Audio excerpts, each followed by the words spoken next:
I now recognize myself for questions. As a mother, it is hard to find words to express the grief and outrage I feel and others feel in this room listening to the stories from our witnesses today. No child should be cut down by a gun.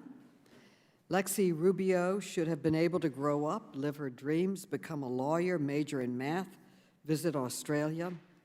11-year-old Mia should not have been forced to cower in fear as she watched her teachers and friends massacred.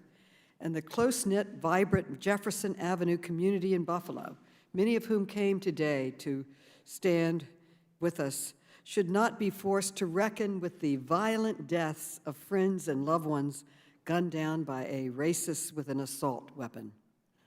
We are in a crisis, but we are not powerless. Congress just needs to find the courage to act, and I hope we find it today when we pass on these sensible and vote on these sensible gun reform bills. Let's start with assault weapons. The shooters in Uvalde and Buffalo were too young to buy alcohol, but they were both purchased assault weapons legally.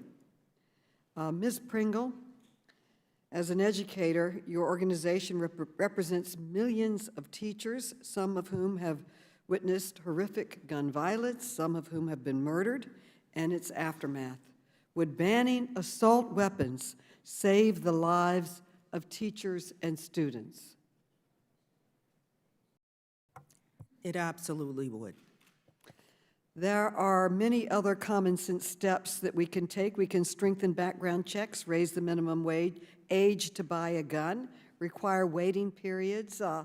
Commissioner Grimale, you are on the front lines against gun violence every day in Buffalo.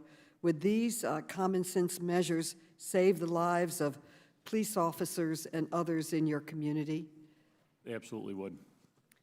Mayor Adams, New York City already has adopted many gun safety measures, and you have moved quickly to take further action.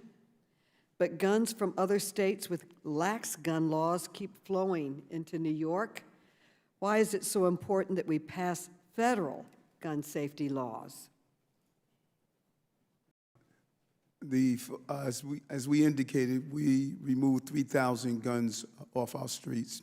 But in addition to that, we have witnessed an over 240% increase in what's called ghost guns.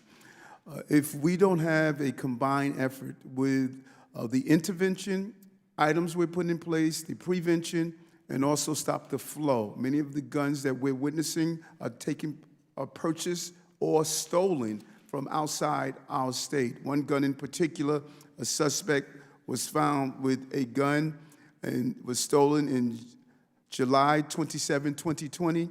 It was used in 6 acts of violence, individual cases, shooting individuals, shooting into a random crowd. The gun found its way on the streets of New York.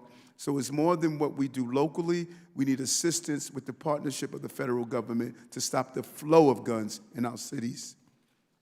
Other countries have taken common sense steps to keep guns away from criminals, and they have succeeded in saving countless lives. We stand alone in the world with the number of mass shootings and deaths from guns.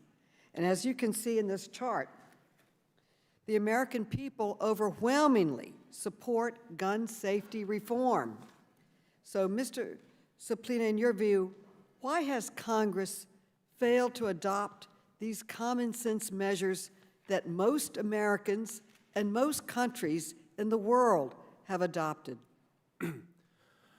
Well, to put it bluntly, Chairwoman, the gun lobby presents a formidable obstacle in this country.